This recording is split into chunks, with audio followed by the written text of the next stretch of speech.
Carnival palette use করছি, আর এর মধ্যে আমি দেখো সব কালার পেয়ে যাবো, সব কালার পেয়েছি। ঠিক আছে, আউটার কর্নারে ডার্ক কালার দিচ্ছি, ডিপ পার্পল কালার। চোখের বাইরে বেরিয়েছে? এইভাবে কিন্তু আমাদের কালার অ্যাপ্লাই করতে হবে। এবার একটা অরেঞ্জ কালার ইউজ করছি, এরপরে দেখো অরেঞ্জ কালার তুলছি ব্লেন্ড করার জন্য, ইয়েস। পার্পল কালার ইউজ করলাম, তারপরে এইটা দিয়ে সেটাকে ব্লেন্ড, তার লাইনটাকে ব্লেন্ড করলাম। এবার তার এর লাইনটাকে আমি এই লাইট অরেঞ্জ কালারটা দিয়ে ব্লেন্ড করবো বাহার সে।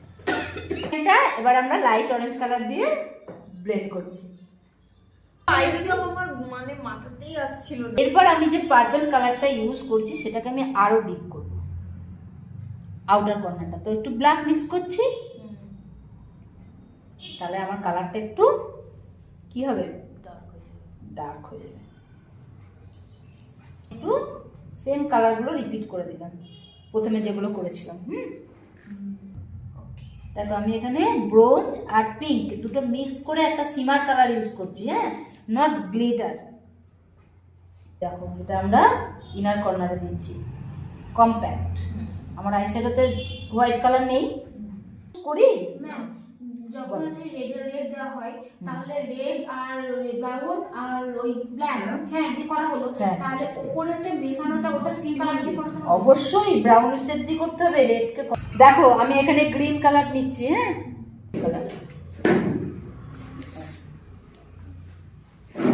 কাজলটাকে আমি ব্লেন্ড করছি গ্রিন কালার দিয়ে। আচ্ছা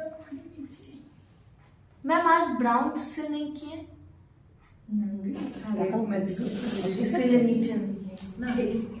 বেশি তাকাতে হবে না, হালকা। এটা কিন্তু আমি ব্রাউন দিয়ে করবো, ঠিক আছে। আর একটা আছে ব্রাউন কালার, দেখো হলো।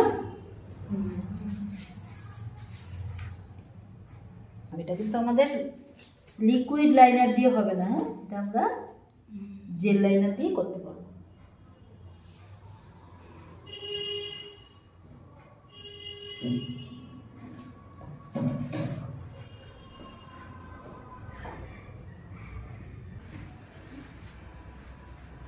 मैं आगे যেগুলো সাজিয়েছি।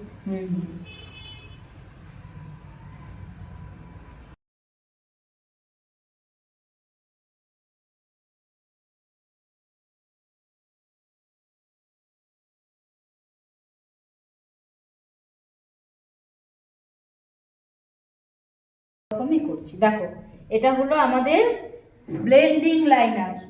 লাইনারটাকে সরু করে লাগালাম, কোনো উইং টানিনি, কিন্তু লাইনারের জায়গাতেই লাইনারটাকে ব্লেন্ড করলাম। ভালো লাগছে এইভাবে করাতে, কি ভালো লাগছে দেখেছো? তাকাও, দেখো চোখটা ওর শুধু এখন দেখো।